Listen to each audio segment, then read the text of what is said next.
Hello there, welcome back to another show. Today I'm talking about Zardoz. Now, this is going to be a hard one to discuss. Anybody I've told I'm doing this film has been like, oh, good luck. You know? Just try to explain this one is going to be difficult. I'll start with talking about John Boorman and then I'll go into Zardoz. Because this one's difficult. As you can see the image I've put behind me, that actually reflects the film. It's weird. It's very 70s. Now, John Boorman is a director I really adore. He's done a lot of ambitious films. Sometimes he's failed spectacularly in very interesting ways. I mean, his peak really came from between Point Blank and Hope and Glory. The films went between then. Even the ones that failed were very ambitious and had lots going for them and were films made by someone who's really passionate about what he's doing. After Hope and Glory, I think he was starting to get wound down by just run down by the actual film industry. And his films became a bit more conventional to me. I mean, he still made a lot of stuff, but I don't think he was aiming as high as he was in the past. Or maybe he just couldn't get those projects filmed or financed. So I thought that stuff like Beyond Rangoon was a bit conventional. But he still made some films I really like General and Taylor of Panama. I mean, he still was capable of good work, but it's more difficult. It's just like career goes on. I think directors have their peaks when everything's working or their ambitions are going on and there are lots of ideas that really excite them. And to be honest, I don't think that being too down a director's later career if he's already peaked or if she's already peaked is a problem. Some people just have a peak and then after that it's downhill or it's going towards stuff that's good but not great. I mean, every director has that. I mean, a few directors avoid it, but most don't. And you just assume that sometimes in their later career is just not as good. That's just the way it goes. Yeah, but Boorman at his peak was on Point Blank, Deliverance, Excalibur. These were amazing films. These were top level films. These were just things of beauty. Hell in the Pacific. There's just such great raw talent there that they cannot be denied, even though some people would. I mean, like, people like Mark Kermode seems to hate him because of Exodus 2. Or he says it's not because it's about pretension or something, but Boorman is really ambitious. Boorman's always been going for the moon in his films. And even if he fails, who cares? It's like he's still going for something great. And that's what's so great about Boorman. He really has a lot of ideas. Sometimes too many ideas for one film. And sometimes he would just go for it though. Sometimes he maybe shouldn't have tried as much. But the fact that he goes for it means that for everything that doesn't work, there's always 3 or 4 things that do work. So it's like, well, sometimes you get someone like Zardoz or Exodus 2 where it's kind of messy, but there's some wonderful stuff in it. It's just like there's a lot of messiness as well. I adore his 70s messes. They're just wonderful.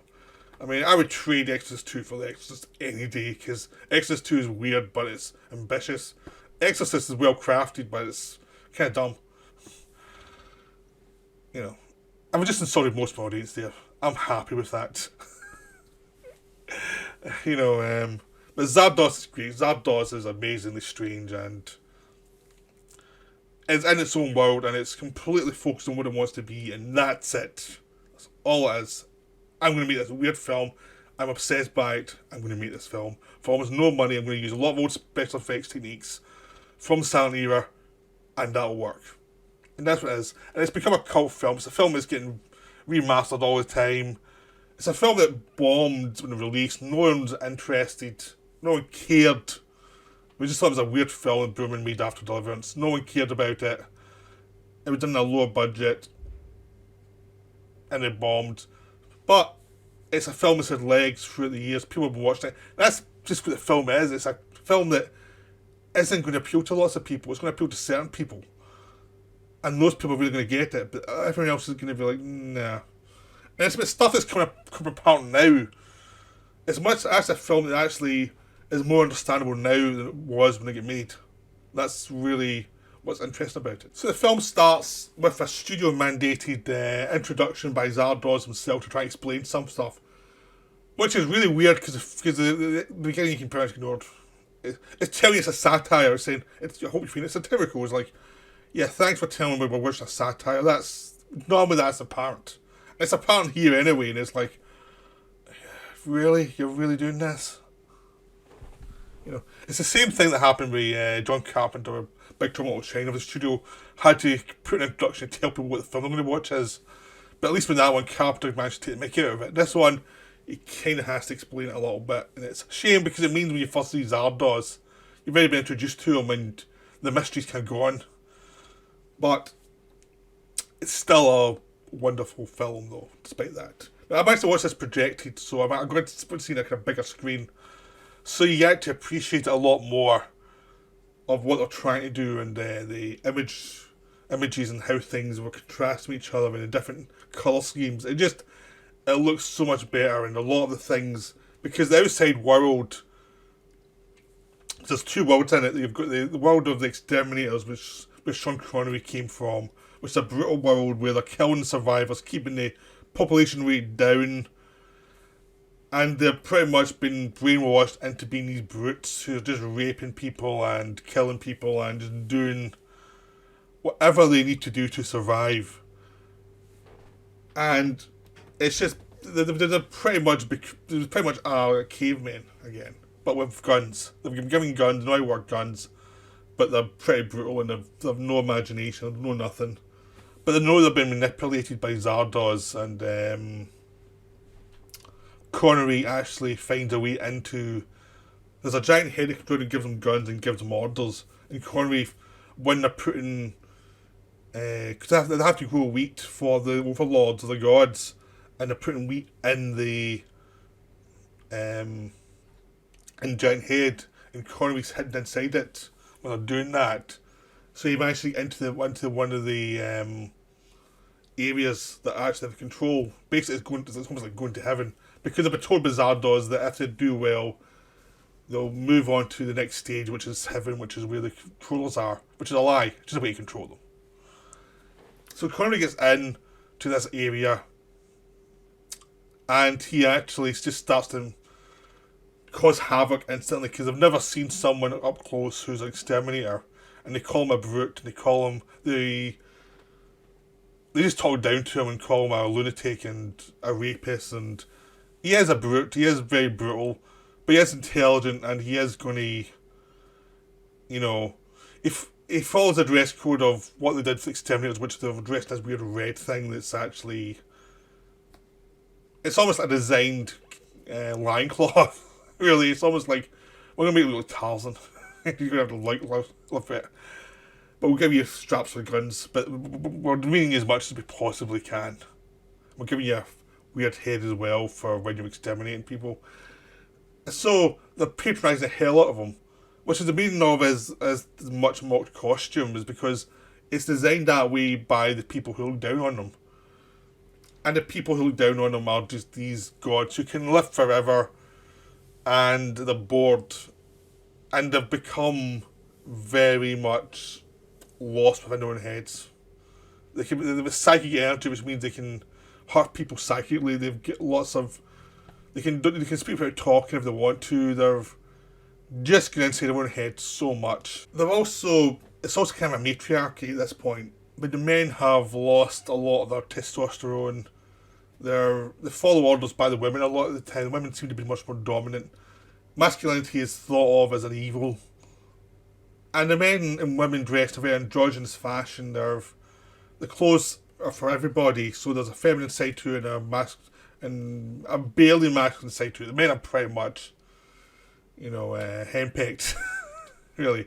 And that's something you see now. A lot of men are very feminised, and I'm almost scared of talking back to women. It could be a commentary on a certain type of male in the modern world and the way we're going. But it's not like saying... But the film is basically saying, like, this is excessively one way, but it's also saying that the exterminators outside is excessively masculine. Like, neither side's healthy. Like, neither side's get respect for anything. they're in their own heads and they're both utterly destructive. Like, you have to have balance, and that's the film's kind of point, is you need balance. You need to figure something out. You can't really be hyper masculine, but you can't actually be hyper feminine either. You have to have something, some sort of compromise to make it a healthy human work. And it's something if they kind of know themselves, but they're kind of terrified of. I think it's something the film got criticised for because people thought it was attacking like feminism or something. It was not. It was just like, you need balance. That's all. You just need balance between both sides of the personality for the health of everybody. But because these people are in their own heads a lot, that's terrified, they've created these gods that is a very masculine force that manipulates everybody. And it almost could be a case of, it's an extreme version of the middle classes and the working classes. You know, which happens a lot in sci-fi. The working classes become Morlocks, and the higher classes become effeminate and have lost all track of what it means to actually survive. So it's a sci-fi conceit that's already been done before, but this one is Boorman's pushing it visually to try and create a sense of a world that does feel very middle class and very much, don't offend us. That's a social faux pas. Don't say that. That's going to offend us. Do not say that. You've inflicted great psychic damage on me. That's the kind of stuff that's happening in this film, and it's kind of stuff you've seen nowadays where people can't take offence, you know. Which, for context, sometimes they get offended pretty badly, and it's like, you can say, like, just don't. But other times, some people go too far and get offended by things that aren't really, you should just brush off. It's like, it's a complicated issue, which anybody who's ever commented in the modern world will know it's complicated. I mean, sometimes you think, that's a bit far, sometimes you think, we should have said something there anyway. That's probably right to call this person out. So it's like, it's a complicated thing, but this is one that's going a bit too much to any little thing. Like microaggressions we've got now. So it's that kind of thing of this world feels very much like the world here, but it's kind of like taking it to extreme of, it's gone like even further. Like, it hasn't really been brought to some sort of kind of common sense feel to it. It's gone to the extreme. The same way as the exterminators have gone to the extreme on the other side, where they're just raping people and murdering them and making them slaves. It's like, it's the extreme of human nature. Like, to one side, almost like be gods and be above everything, be above sexuality, be above any intellectual cause. It's like to have lost all curiosity. On the other side, it's about to be below all that and just not think about it. It's like the two sides of human nature, and you kind of need both sides to really function. That's kind of the argument that's kind of making in the film. It's like, how do you evolve beyond this point where you've gone so extreme? You know, because the Dionysian side has gone extreme and gone really dark. The Apollo side has gone really extreme and really light, but it's not working. It's just not working. I mean, they start going to do Economy's head to try and find out what affects him sexually, to try and work out the sexual urges, and because they haven't had physical contact for years, and as you go into the world, you see that anyone who's actually fought back against this system has been aged, because they can't die. They've been aged up to become old people and become senile. Or they've become, like, catatonic. A lot of people become catatonic because they can't take living forever. They can't take just having no goals beyond the basic, like, because all they really do is grow food and eat it and try and avoid offending each other. And it's driving some people absolutely barmy. And people want other things from their lives. And they're analysing everything down to the micro extreme in a way that's unhealthy. It's very it's overthinking, really, and it's fearful of everything. But even within this, some people in there are trying to push through beyond what has been established, because they realise, like, this is not good, this is hurting us all. But there's been lots of decisions made in the past, and there's lots of people who are almost like gatekeepers of the old ideal, which is Charlotte Rampling in this film. She's like gatekeeper of the old ideal. And other ones aren't. The other ones want to move forward. They want to create something that's just different and greater. And Connery's almost like this figure from one world moving into the other world. It's just causing chaos. But it's also because it's Bourman, it's all about evolution. It's evolution of what you want from your life and what does humanity need. Because a lot of the technology in Zardoz is stuff you've seen, like projectors and things. But it's also, a lot of the technology was built for space, and they went into space and they found the space. There was no answers in space for them. It was like the existential quest of space was nothingness. So they devolved back to the Earth and found nothing there as well. And that's because the Great Downfall, basically, they found nothing worth living for, so they tried to isolate themselves as societies collapsed, to try and be pure intellectual, to try and take away the physical from life.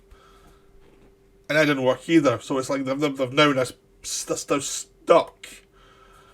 And it's like, how do you get unstuck? And getting unstuck is basically bring Connery in, letting him actually think he's doing it himself, but actually manipulating him into reading and learn how to read and learn the past of the world and making him realise he needs to destroy it. And it's him evolving through the whole film from being basically a caveman to being an enlightened man who can reject both the exterminator's way and the enlightened's way and actually create some sort of new fusion, a new kind of evolution of the people who survived the purge, really, of the immortals, who can actually can pass on information about how to try and get out of this trap they're in.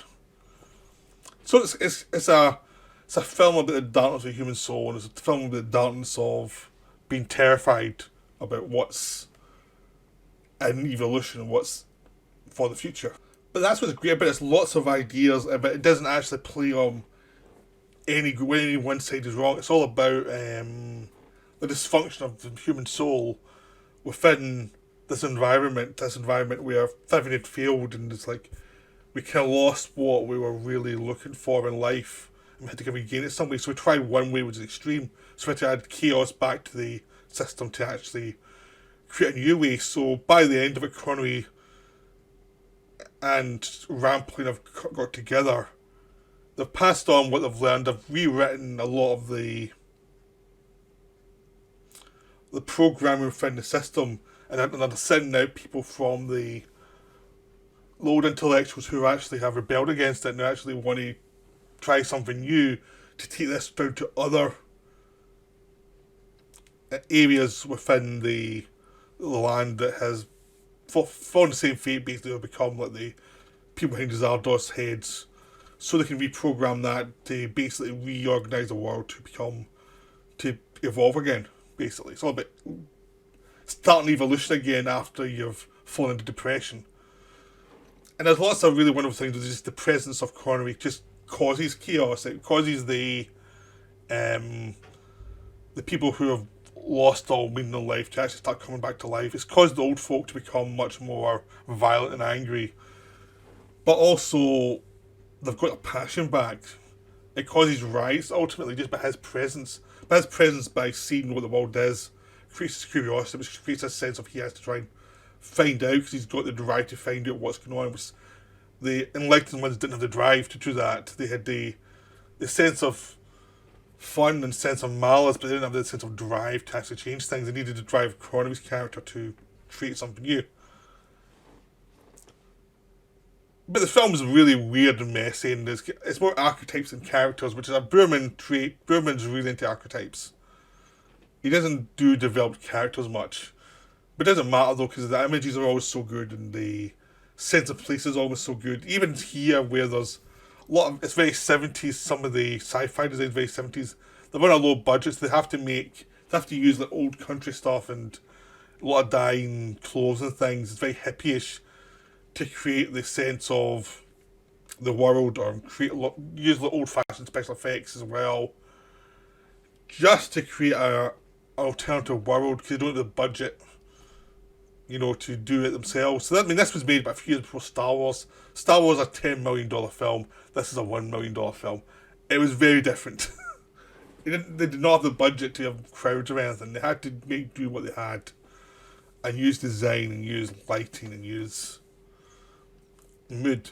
So in some ways that worked because it made them actually have to do interesting things. And sometimes it made it a bit dated. But if you can get beyond the dated quality of the film and realise it's a stylised film, there's a lot to see here. There's a lot of stuff that we can look on for some of the problems we're having at our age. I mean, it doesn't offer the most perfect solution to it. Because I don't think there is a simplistic solution to anything, really, ultimately. But that's a good look at the kind of mythos that affects humanity, of the sense of the malaise that affects us, and also the drive that affects us, and how we stop and start as on our way to better things. So it's very interesting. It's like it's kind of suggesting that the kind of split humanity between the kind of brutal and the maybe more effeminate is just a part of a cycle that just keeps on repeating and evolving. It's like we part, then we come together, and we part, we come together. Like you've got the kind of the different classes that kind of sometimes are close, sometimes are apart, and too much of one and not much of the other creates death wishes, creates suicide, creates a sense of isolation, and you need to kind of have both in your kind of character to really have a kind of healthy life. Which you do find out a lot of people talking now about depression and all the rest of it is like one of the cures is exercise and things. Just like you need the physical and the mental for some mental stability. Well, that's a little one interpretation anyway. But it is a very 70s film. A ton of ideas, way too many ideas, but it really works because Boorman really goes for it. The thing I like about Boorman in this period, he was really willing to try anything. I mean, he will mix some naturalistic stuff, like in the woods, and very naturalistic scenery with weird plastic things. He will have his characters go into like weird spheres and weird psychedelic phases, and we have been you were inside some intelligence that's throwing images of the cast being nightmarish towards you. You have a weird thing with mirrors.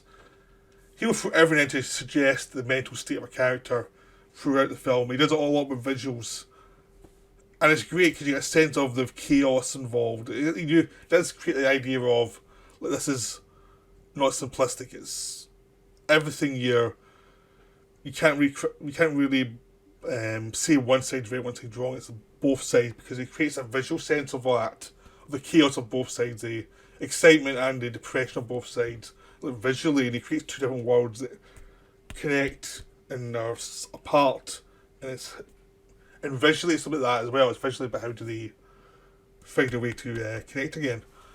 So there's just lots of craziness going on. Like sometimes when the characters feel insane, the film feels insane, like genuinely insane. There's lots of great stuff, especially when it's projected. You do feel that you're in a madhouse at times. And this is wonderful, but you get the emotion of what Boorman's trying to portray. That's one of the good things about Boorman. He's a very emotive director. Even though there's a lot of ideas, he's trying to tell his story in a way that will take you in Sometimes it works, sometimes it doesn't, but it's always there. And when you get some with a film with a very simple plot like Deliverance or Point Blank, that kind of approach can really deliver. Sometimes something like Zardos or Exorcist 2, it can splinter because you're talking about ideas that aren't in common tongue now. That as we've evolved, actually, they do look a lot better because they're talking about stuff that's relevant now, but at the time it was like, what the hell's he on about? Why are all these people looking like hippies and all that stuff? So it's like, it's an evolving thing with humanity. We're always changing the different fads. So I hope you enjoyed this rambling review for a rambling film. It's a very strange film. I tried my best to try and explain it, but here you go. I'll see you next video next time. Bye for now.